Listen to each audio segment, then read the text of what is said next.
Imagine reincarnating in a world full of magical beasts, and you, who were incredibly unlucky, end up with an adorable and cute little turtle of the lowest class. But like a true Pokemon master, you'll make it evolve and have an overpowered beast. Without further ado, let's begin. The story starts by introducing our protagonist, Chung, who tells us that he reincarnated into this world more than a year ago. In this place, humanity has fought against monsters for centuries, and to defend themselves, they have formed spiritual contracts with magical beasts. Tito Cheng notices his classmates making a big fuss, and it turns out the examiner in charge of the spiritual contract day is a member of the Apocalypse Court, a very powerful individual. This makes the protagonist wonder why someone so important would be at his small Polaris academy. The only explanation he can think of is that something special is about to happen. Still, he doesn't care, and the reason for that is he reincarnated as a weakling with no talents or abilities, and not even a system to assist him. Therefore, even if the Apocalypse Court is here to recruit, such an opportunity has nothing to do with him. To survive, the only thing left for him is to form a contract with a magical beast, though his spiritual power is pathetic. The higher it is, the better the chances of contracting high-level beasts. Given all this, he has already resigned himself to the idea that greatness is not for him, and certainly, he is not the protagonist of this story. Suddenly, a man and a talking bird enter his classroom, and the bird orders them to quickly head to the campus. They all comply, of course. A few minutes later, Tito Cheng realizes it's time for the spiritual contract, and he notices that there are several magical beast eggs of different sizes and colors on the platform, waiting to meet their new owners. Suddenly, the examiner, named Chow, summons her fire phoenix. The majestic creature blesses everyone, slightly increasing their spiritual power. All the students thank her because it will help them awaken powerful beasts. Without further ado, Chow tells them to line up and take turns forming their contracts. She encourages them, saying the results will depend on their efforts. Back to Tito Cheng, we see he is last in line and hopes not to end up as a joke. The first to go is a boy named Leang. He sits on the platform and focuses on establishing a spiritual connection with one of the eggs. He finally succeeds, and one egg hatches, revealing a kind of hawk that flies out. Chow congratulates him for summoning a fierce beast. Everyone is stunned by this incredible feat, because it was an excellent beast. Magical beasts are divided into several ranks: the weakest, ornamental, the intermediate, fierce, and the best, divine. Leon is, of course, overjoyed with the result. Chow asks him to name the basic abilities of his beast. After some time, everyone else is gone, leaving only our protagonist. We see him focus on forming a spiritual contract, but several minutes pass, and nothing happens. He stands up and tells the examiner that he doesn't sense anything. She's surprised there are still people with such weak power. Being kind-hearted, she tells him to try touching the egg. Tito Cheng feels terrible because it's so humiliating, but he complies and notices a small egg. For some reason, as soon as he approaches it, the egg lights up, and he touches it with his palm. To facilitate the spiritual connection, the examiner blesses him with her phoenix. Suddenly, the egg emits a powerful ray of light, leaving everyone astonished. Impacted by such power, they couldn't believe that this loser managed to acquire a first-level beast. We see how little by little, the egg begins to hatch, and a few seconds later, a small and cute little turtle emerges. Chow mentions that he has awakened an ornamental beast and asks him to tell her its abilities. His companions, who overheard, burst out laughing because that creature was pitiful. Tito Chen, upon analyzing it, falls into deep silence and then mentions that its only ability is defense. Chow is surprised because ornamental beasts usually have at least 2 abilities, but his doesn't. Our protagonist was aware that the ornamental class had limited strength, and with its defensive capacity, he wasn't even sure it could withstand a hit from a little girl. Even a chicken was stronger than it, and he began to despair over his bad luck. Suddenly, 3 small rats told him not to be pessimistic because his beast was defensive. And as they knew, the pain was shared between the pet and its owner, so he shouldn't worry. But they were saying it sarcastically and laughing behind his back. Tito Chen knew there was nothing more to be done, but didn't blame the little creature at all. After a while, Chow congratulates everyone on their graduation and informs them that from now on, they will enter the Northern Combat Zone to train there. On behalf of the Apocalypse Tribunal, she wishes them good luck. Everyone starts murmuring, saying that place is very dangerous, and they couldn't believe they were being sent there as rookies. The BFU reassures them, saying they won't be sent to the front lines. Besides, there's only a small amount of danger. But if anyone is afraid, it's fine, and if anyone wants to desert, they can do so right now, though they'll have to leave their contracted beast. Our protagonist was aware that every year after winter, for 1 or 2 months, monsters entered a frenzied state, forming large hordes. And with Tor Tool's strength, it was practically like having a VIP ticket to meet St. Peter. It was way too soon for him to meet Jesus. So he was seriously considering quitting. Just as he was about to say so, a message welcomed him to the beast system and showed him Tor Tool's stats and abilities. He realized it had 6 points, and as if that weren't enough, It also displayed the levels and ranks of other magical beasts, such as Chow's Phoenix, which was level 50 and of ferocious rank. For the first time, our protagonist saw a ray of light in his new life. He knew that with this, he could make the little creature stronger, and to level it up quickly, he'd have to feed it well. The ideal place for that was in the northern zone. We see that he spends his 6 points on improving its defense further, which would give them a better chance of survival. Suddenly, a giant bird appears above them. The waifu asks them to get on because they will leave immediately. A few hours later, they arrive at the Imperial Army camp in the northern zone. We see how the student's teacher speaks with Commander Wang. He mentions that he trusts them, which is why he's leaving the students under their supervision. The protagonist, who overheard everything, understands that their job will be patrol duty. Commander Wang calls out 4 names, including Tito Chen. He tells them that from now on they will be a group under the orders of Captain Jing. All of them acknowledge this. Captain Jing, without hesitation, tells them that during patrol duty, their only task is to ensure that no monster crosses the wall, even if it costs them their lives. He warns them that during this time, if any of them engage in fights for personal reasons, especially over a woman, he won't hesitate to throw them outside the wall to feed the monsters. Before departing, he orders them to get acquainted, since they will be a team from now on. Tito Chen greets a blonde girl kindly, and it turns out she was the goddess of their school, named Leang. She, being very sweet, shakes his hand. The little rats notice this and become envious. After some time, Captain Jing tells the group that patrol duty is crucial for protecting the wall from monsters, and that they shouldn't be overconfident because the monsters can appear at any moment. They ask why he says that if the area is completely empty and they could easily detect them. He explains that monsters are skilled at hiding, especially during the frequent storms. That's why he advises them not to let their guard down and to keep their eyes wide open at all times. Nervously, they assure him they understand. Jing gives them another tip. Due to the intense storms, it's impossible to see their footprints, but the monster's scent doesn't fade. That can help them to flee or detect them better.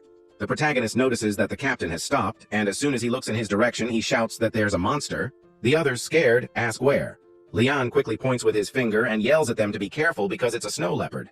Captain Jing takes the opportunity to tell them this will be their first test, and that he will only intervene if they are in danger. Curious, he asks who will be the brave group to start. We see a small group trembling with fear, but the waifu isn't fazed and goes to fight alongside her friend Kian, who is like a kind of raccoon, but is far from harmless because he has long, sharp claws. He injures the leopard's paw and tries to inflict more damage, but the creature evades the strike and fiercely lunges at the waifu to take her down. She has no time to flee, and even less so for anyone to reach her to defend her. Nervously, she doesn't know what to do. Captain Jing, observing the entire situation, knows it's time to intervene. But just as he's about to act, he notices someone else is already rushing to help her. It's obviously our protagonist. He throws what looks like a Pokeball, releasing the adorable Tor Tool, who flies at full speed, fast and furious style, arriving just in time to protect the waifu. Tor Tool activates his shell defense, sending the leopard flying to the other side. Unfortunately, both Tito Chen and Tor Tool are seriously injured in the process. As we know, the damage is shared between them. Chen, barely managing, picks Tor Tool up in his arms but can't take even a single step further. The captain watches the battle in awe. Yang, knowing it's all her fault, furiously orders Kian to finish off the horrible creature. He obeys and lands a fatal wound on the beast's belly. The creature, pained, flees quickly. The waifu, however, refuses to let it escape and tells Kian to follow and finish it off. But it's no use. The snow leopard is cunning and evades the attack, escaping again. Leon realizes it has gotten away. Suddenly, the other group members join the show. The boy sends his wind owl, and the girl sends her flower beast. The bird increases the flower's speed, and it uses its roots to completely bind the snow leopard. Leon shouts to An that it's now his turn. We see the little one take down the imposing creature effortlessly. The boy in the hat, named Fang, tells Leon that her pet is amazing because it only needed 2 attacks to take out the monster. Humble as ever, she replies yes, and fortunately, Kay is an attack beast. But because of her carelessness, Chen and his pet were injured. The purple-haired girl named Zru wonders if they'll be okay, considering that Chen's beast, which is ornamental grade, took a full hit from the snow leopard.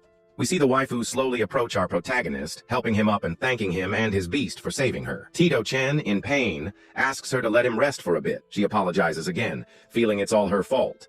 Our protagonist tells her not to blame herself because, after all, he's the only one in the group with a defensive beast, and it was his duty to protect them. Suddenly, the system notifies him that the physical damage he's taken has been added to his current progress, which was at 1 out of 100. When the bar fills, he'll become immune to 20% of physical damage. After taking damage 1,000 times, it'll increase to 30%, and so on. In essence, he'll gradually become immune to magical, spiritual, poisonous, and other attacks. While this is great because the damage won't affect him, he realizes that if he doesn't find a way to deal damage in a long battle, his opponent could simply defeat him. Nonetheless, he thanks the heavens for such a blessing. Leang, noticing he's lost in thought, worriedly asks if he feels very bad. Tito Chen, ever the Casanova, responds that he's honored to fight alongside such a goddess. The waifu blushes and tells him not to be silly. The other guys grow jealous because this fool is being hugged by such a goddess. Captain Jin interrupts and praises their exceptional performance. Despite having been with their beasts for only a short time, they fought so well that they even eliminated a monster. He points out that even someone with a ferocious grade beast couldn't have won alone. He emphasizes the importance of coordination and cooperation among everyone to defeat stronger opponents. He orders them to get to know each other well and work hard to become excellent beast tamers. Suddenly, he senses a strong presence in the distance and tells the group it's time for a rematch. The others wonder what he's talking about. Leang mentions that he read as a child that low-level monsters always traveled in groups, so the Snow Leopard can't be alone. All of a sudden, they hear the howling of a large wolf pack approaching. Fang shouts that the Snow Leopard was part of the wolves' vanguard. Captain Jin agrees and, like a dog, starts drinking, mentioning the importance of teamwork, but above all, the need for a warrior's brave heart that doesn't fear the enemy. He wishes them luck. The group is in shock, frozen in place. The only one who steps forward like a true alpha male is Tito Chen. The waifu shouts that he's crazy and asks if he hasn't realized his wound hasn't healed. Our protagonist, unfazed, yells that he's the only one with a defensive beast, so he must do something. The reason he's acting so cool is because of the damage reduction he'll gain from receiving attacks. Thanks to such talk, waifu is impressed by his bravery. Even the cute Zru thinks he is someone so admirable. Her brother, who was Fang, asks her since when she started speaking well of others. She doesn't respond at all and tells everyone if they're going to hide like cowards while Chen fights alone. The others agree and shout that it's time to show what they're made of. We see how all the boys join the fray.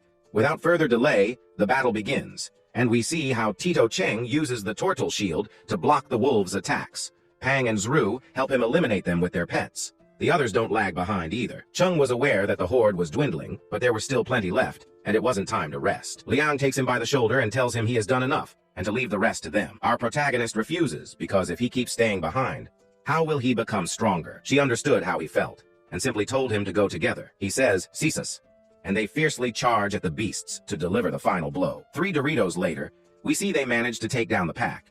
And Chung is very happy because he gained a 20% damage reduction thanks to the hits he received. Lee notices he is very tired and covered in wounds, and with a warm smile, asks him not to overdo it, to drink this to relieve his body's pain, and to see it as a form of gratitude for saving her. Tito Chen, curious, asks what it is.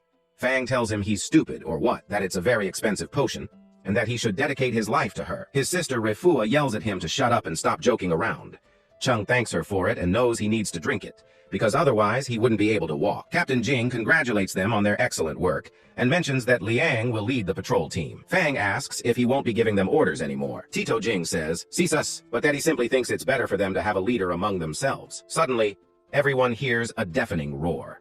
Captain Jing asks them not to get nervous, saying it's just other captains fighting. Tito Cheng, who wasn't stupid, knew he was just trying to calm the situation, but it was pointless because the roars didn't stop at all. In the distance, they see a fierce battle between some captains and a massive snow gorilla. The imposing beast ends up taking one of them down. Captain Jin gets nervous because that fierce grade beast meant a monstrous tide was approaching. Chung quickly checks the beast's stats and is greatly surprised. It's level 40, but, above all, an elemental ice-type monster, which he knows is absolute madness. Captain Jin knows the situation has become extremely dangerous and tells the kids that practice is over. They need to return to the wall immediately. Our protagonist knew this wasn't the time to be frugal, so he quickly drinks the potion. A few seconds later, it takes effect, and he feels much better as his fatigue and wounds disappear. He quickly asks the captain which route they will take. He tells them the main one, but they need to get there as quickly as possible. He gives a loud whistle, and his crimson lion appears, ready to go. Captain Jing orders them to follow him. Of course, all the kids obey.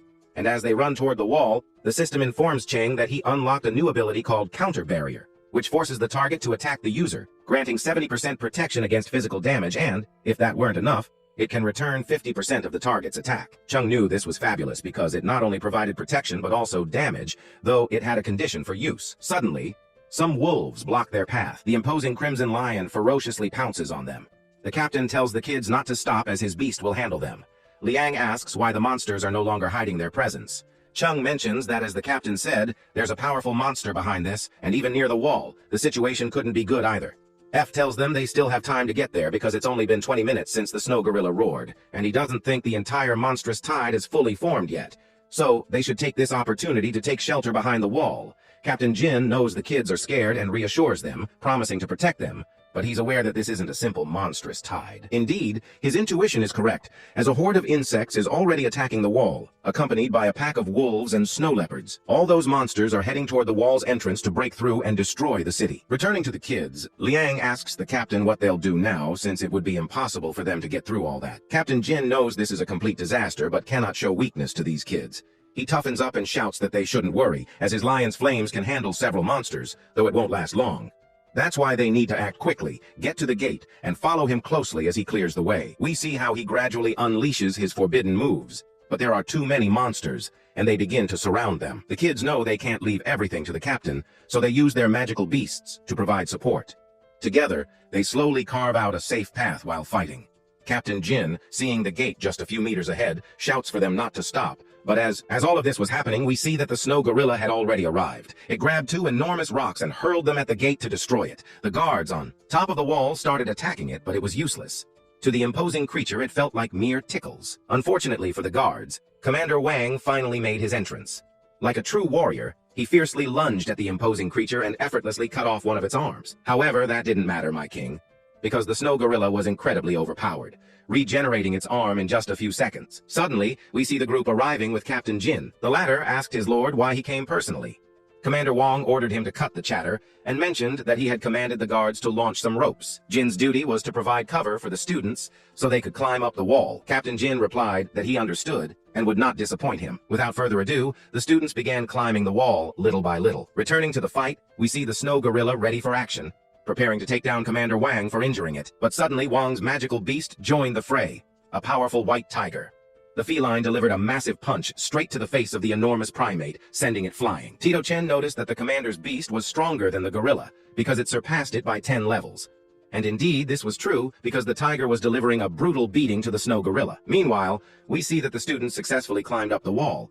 However, they suddenly sensed a massive amount of mana heading toward the gorilla, which entered a berserker mode. The students were aware this was very bad, and the creature helping the gorilla was a huge ice wolf. The wolf leaped ferociously at the tiger. Of course, the tiger didn't back down and was ready to counterattack, but it was all a trick, as the wolf evaded the attack at the last second and quickly headed toward the wall, beginning to climb it. Obviously, the tiger wouldn't allow it and followed immediately, but was unfortunately attacked by the imposing primate. Thanks to this, the wolf managed to climb up without issues and began taking down countless people. Commander Wang knew there was no chance against these creatures.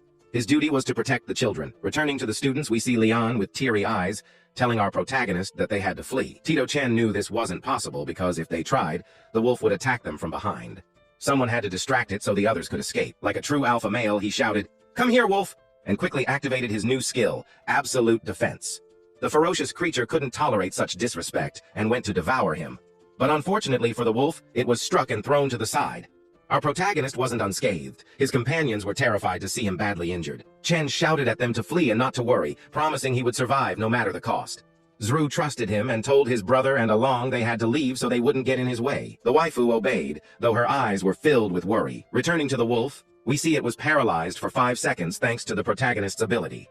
The guards weren't ignoring him. They were just focused on annihilating the swarm of flying insects. The ferocious creature returned to normal, activated its berserker mode, and showed its might with a great roar, scaring Torture. Tito Cheng reassured him not to fear because he would always be by his side. Torture gained courage and, of course, helped his leader. Our protagonist knew the only way to survive was with absolute defense, so he used it until his body collapsed. Despite blocking the attacks and slightly damaging the ice wolf, he was getting more injured.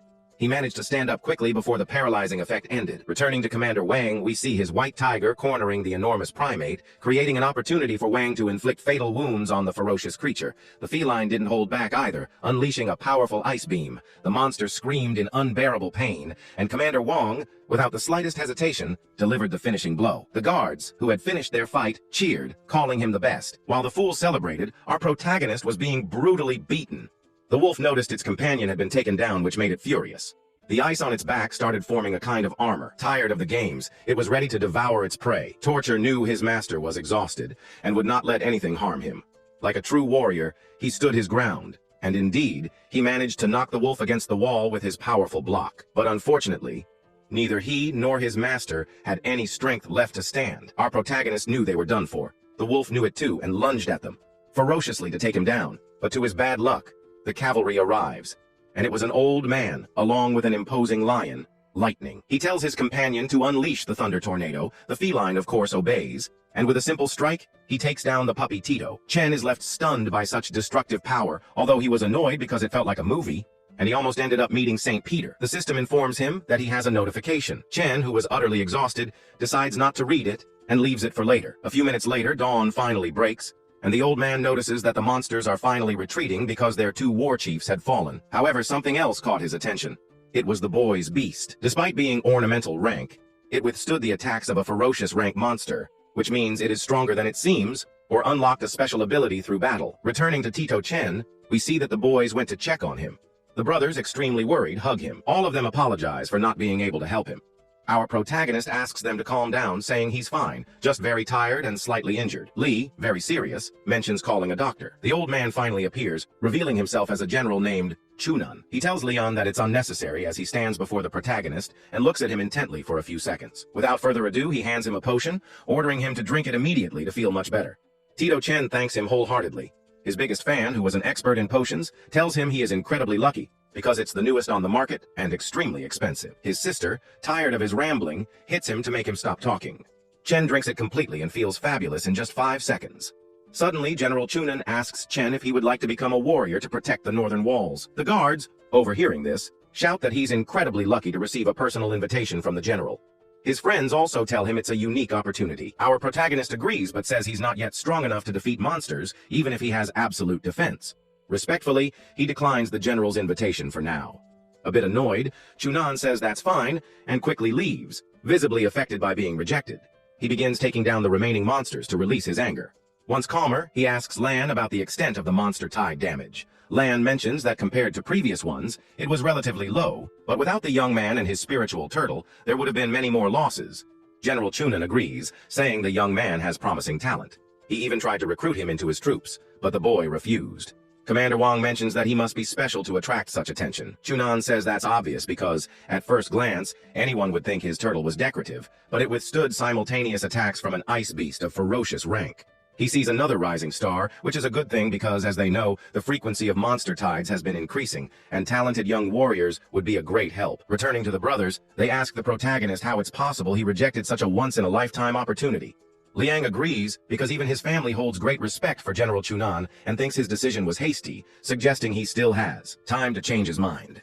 Tito Chen mentions he believes both he and his turtle are not yet at the level needed to withstand such a harsh environment. Suddenly, Captain Jing appears, concerned, and asks if they are okay. They say yes. Fan, acting crazy, shouts at him, asking if he's wandering while others work. Zru, of course, silences him. The captain clarifies he wasn't wandering, but had already finished. Later, we see several generals and commanders gathered, discussing the sudden increase in monsters.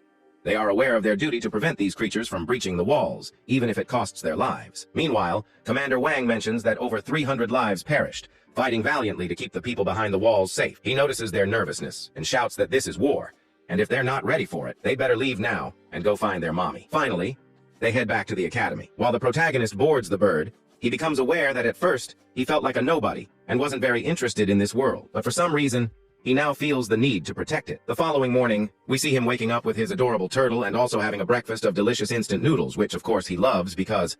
Of course he loved it because they were delicious, and he cast a grateful glance at his master Chain while eating. Reading the notification, he noticed that Tor Tool had already reached level 6 in just one day, which was fabulous, but he knew he needed to learn more about her. For this reason, he searched the library for books related to the spiritual turtle.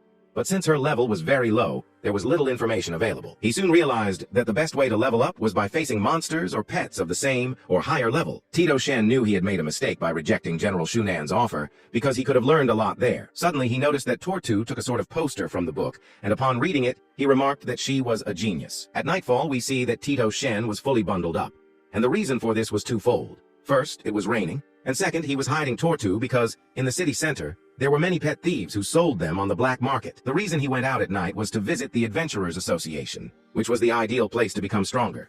It was full of formidable hunters, and he could take on missions to obtain valuable resources and make his beasts more powerful. We see that the receptionist there was a young woman named Nana, and she was very bored because only old men were around.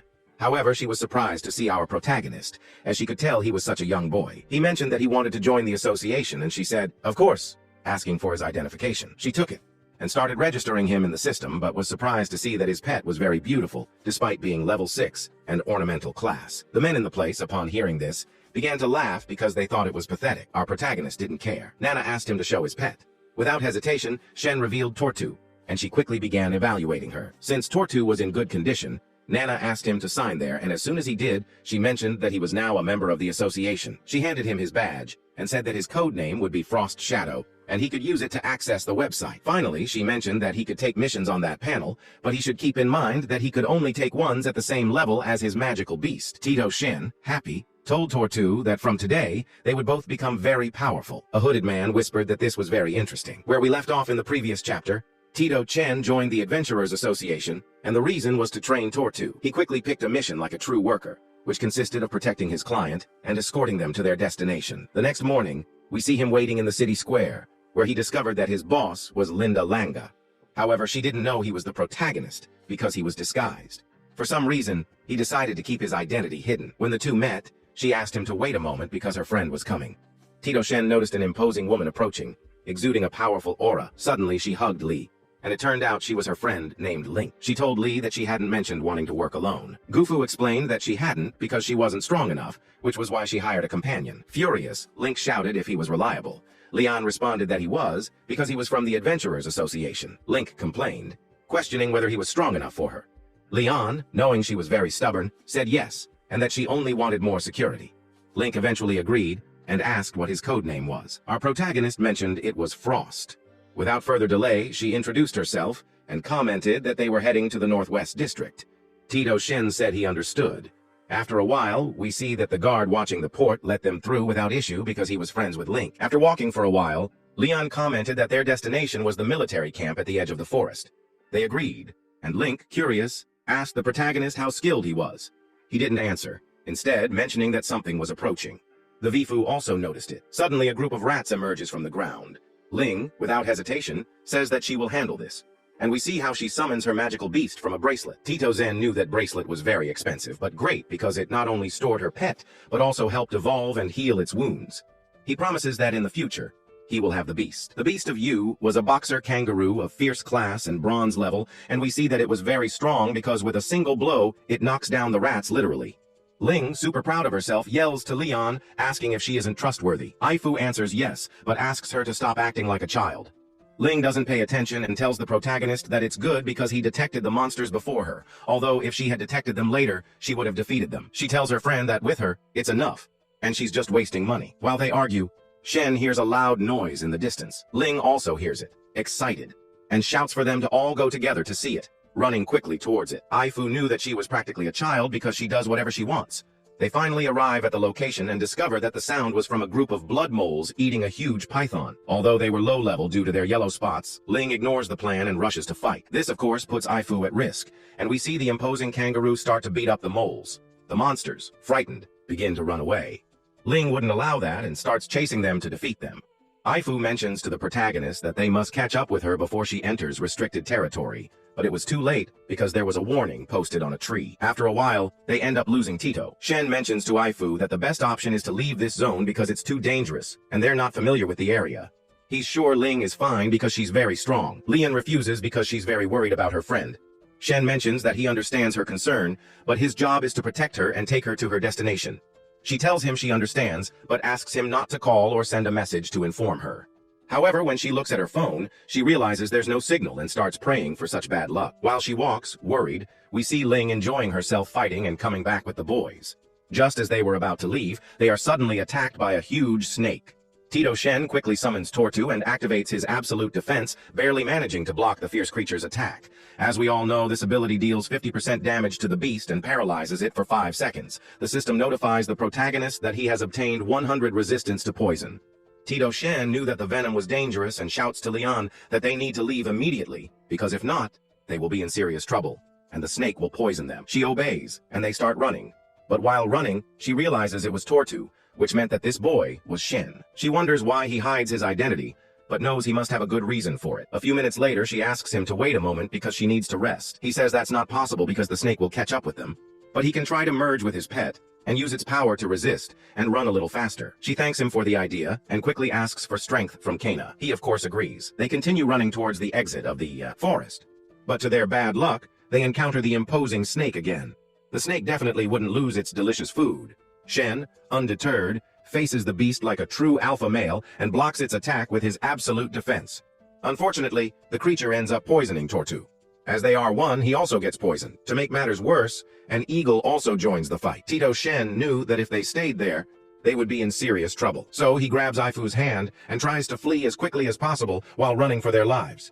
Leang realizes she finally has signal and tries to contact Ling, but can't do so because the huge snake won't stop chasing them until it devours them. Shen yells to Leang to run and not worry, that he would buy some time, and begins a fierce battle against the imposing creature.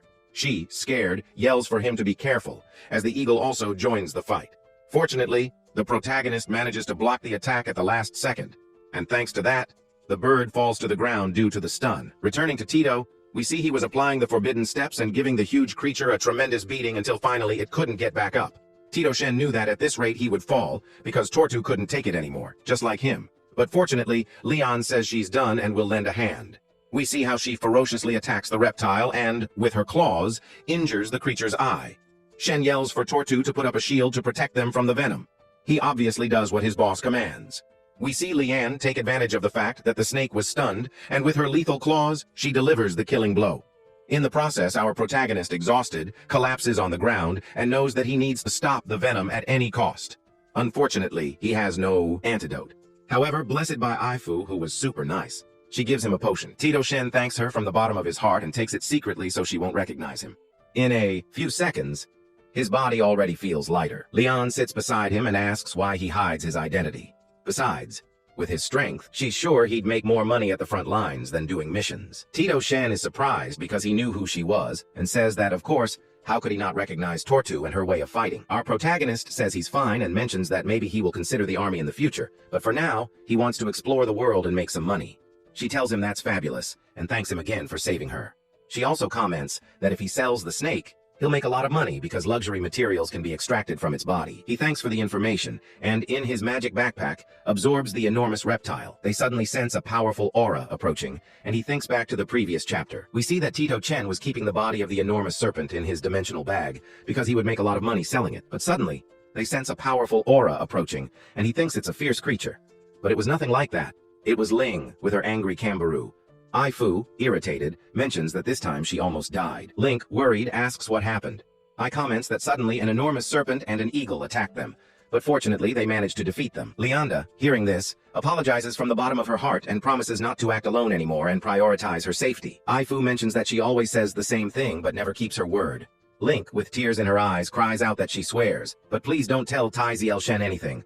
He is perplexed upon hearing this name and says that he won't tell her father, but with one condition. She must obey Shadowfrost's orders. Link clearly doesn't like this at all and, irritated, asks if this boy is stronger than her. Elle responds that no, but if it weren't for him, she would have died. Ifu doesn't believe that, but then she agrees and tells the protagonist that if he faces any danger, she'll lend him her strength. He says it's fine, and without further delay, mentions that it's time to leave. After some time, Shen was aware that Leang belonged to a noble family, but didn't imagine it was such a famous one, since her father is one of the 12 generals named Zul, and with his extraordinary crystal-level spirit beast, the Great Monkey, he makes monsters fear him. At the true end, it's no wonder, as General Shunan personally came to save them. Lee tells her cousin that her father is very strict and allowed her to go alone to the military field, even though the area wasn't so dangerous, but still a bit hostile. Thinking about it, her father is the same since he sent her too, even though she was more than qualified, and that's why she had to leave her home, her games, and anime. Anne mentions that it's her fault for staying at home doing nothing since there's only a year left until the War of Allies.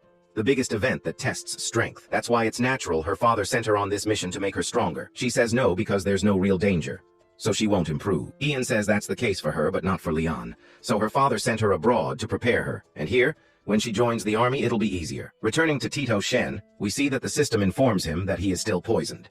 The curious one asks how it's possible since he took a potion.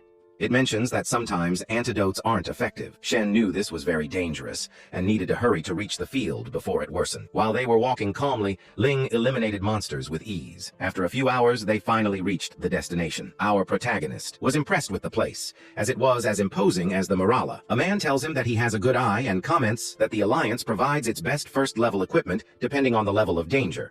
The man cordially greets Leon and reveals that he is her uncle, named Lin, and Link's father. As a knight, he mentions they must be tired and asks them to rest, even though the campaign isn't so pretty inside. Ifu tells her uncle not to worry because she's fine. He thanks her and mentions that her father has excellent judgment about her. He comments to his daughter that it must have been hard to leave home. She is perplexed by what he said and asks him to follow her outside. While they talk, we see Leang take a strange stone and tell Shen to take it, because she's sure it will be very useful to him. Our protagonist knows that it's very valuable and thanks her for the gesture but cannot accept. She insists that he take it, as it's the least she can do for him since he saved her twice. Tito Chen thanks her from the bottom of his heart. This stone was very good because it could evolve into Tor Tool, but before that, he would need to reach the fierce class. Leang, curious, asks what he'll do now since he just finished his mission. She asks if he'll leave or stay and talk to her uncle. Shen thanks but declines, as he has many things to do. Aifu becomes sad because she wanted him to stay. Suddenly, Len, beside Shen's father, thanks the protagonist for bringing the girls safely and mentions that his daughter said he was the reason they arrived so quickly. Curious, he asks for his name. Tito Shen introduces himself, and Len responds that he was simply fulfilling his duty. Without further ado, he says it was a pleasure, but that he must leave. Len then says that he will no longer bother him and wishes him a safe trip with the girls. He asks Liam how powerful this young man is, and she tells her uncle that he is very talented because, despite having a decorative beast, he managed to defeat a giant serpent. Len comments to the two that this is very surprising and terrifying because it means he has already transcended 2 realms. Returning to our protagonist, we see he was training hard, because on the way back to Morala, he was facing many low-level monsters. However, so focused on this, he forgot he was still poisoned. Either way, he had already advanced to the halfway point of the absolute defense level. As night was falling, he hurried to return home as the place would become more dangerous in a few hours. A few hours later, Shen was already at home and ordered the system to show his toxin resistance level. He noticed it was almost at 100% and wondered if he would gain a skill upon completion, as it happened last time with the absolute defense when he resisted physical damage. Thinking deeply, he ended up falling asleep. The next morning, he heads to the Adventurers Association, and as soon as he enters, he hears some little rats gossiping about him behind his back, saying he failed to complete Nana's mission. Realizing his presence, he greets them politely and asks how he can help. Tito Chen comments that he completed the mission and came to claim his reward. The little rats shout at him to stop showing off, but the receptionist pays no attention, checking the system and realizing it was true because the client gave 5 stars. She tells the protagonist that if he wishes, he can claim his reward or make sure with them, but there will be additional costs. Moreover, since he completed a mission above his current level, he could request a rank upgrade to A. And since the higher the level, the greater the benefits, of course. Shen accepts and mentions that he wants to sell some items. We see that as soon as he opens his dimensional bag, many monster corpses appear, shocking everyone with such madness, especially because among the bodies was a fierce class serpent. Shen asks Nana to tell him how much he earned, and also wants to know more about the association's insurance. She tells him he earned about 800,000 Alliance coins and also received a rock beast horn from his employer. Regarding the insurance, he can store money or they take responsibility for any loss of his belongings. They store things, and if something gets lost, they are responsible. But of course they take a commission for keeping things safe. Shen tells Nana that he will store his rock beast horn for a year and that she should deduct the payment. A few minutes later, she informs him that 780,000 coins have been deposited into his account. The protagonist thanks her and leaves. While walking, he still hears the little rats talking badly about him, but he doesn't care, and silences them with his performance. Finally, he arrives home and summons Tor Tool, noticing that he is very sleepy. Shen knew he had been working hard lately, and as soon as he places the black crystal on the table, he notices the adorable Tor Tool immediately stands up, apparently very interested. This surprises our protagonist, and the reason for this is that he was taught at school that usually mascots do not show interest in evolution materials, since their evolution is controlled by their owners. Therefore, they do not show interest. But apparently, the cute Tor Tool was the exception. Shen knew very little about this crystal and, intrigued, was about to call Li to ask exactly what it was. But he remembers he doesn't have a contact number. Shen knew it was for evolution, but something must be hidden for Tor Tool to cause such a stir, and perhaps he had a unique trait, and the crystal unlocked something for him. Because of this, he takes him to a laboratory for beasts and asks the doctor if there is anything unusual. The doctor mentions that his pet is perfectly healthy, but unfortunately, according to the results, the beast hasn't awakened any attributes. Shen thanks him for the information, but is still a bit sad. However, he still loves Tor Tool very much. Even if it takes their entire lives, they would both become very strong. After a while, we see that Shen was researching on the internet if there was anything about the black crystal he had, but he found nothing. However, he knew that thing held secrets, and he would investigate what it was later. What was more important at the moment was knowing how to evolve Tor Tool. He found a well-known forum that mentioned that for a spiritual turtle to evolve, it needed to meet certain requirements: the ability to heal itself, a defense skill, and a wood attribute elixir. The best in this case were the ice crystal plant, or the Buing plant, but both were extremely expensive, costing around 100 million. Obviously, Shen didn't have that kind of money, so he looked for cheaper elixirs. While researching, he found a recent forum that mentioned that in the Northern District, it was very rare to find snow jade. Shen knew this was great because it had the ice, water, and wood attributes. It also provided the ability to regenerate amputated limbs. It was an extremely valuable material, much superior to his low-class rock horn, and if he found it, it would greatly improve Tor Tool. But to have it, he would have to go to the Northern District, which reminded him of difficult moments. Already falling into the night, Shen goes to the association and realizes that to go to the Northern District, he needs to be rank B. The only way to do the mission with his rank would be to join a group. Suddenly, he hears a hooded figure named Blacker offering others the opportunity to join him. Upon hearing this, he mentions that it wasn't a common mission, but one issued by the army. Clearly, they would earn many points and rewards. As they know, there are two types of points.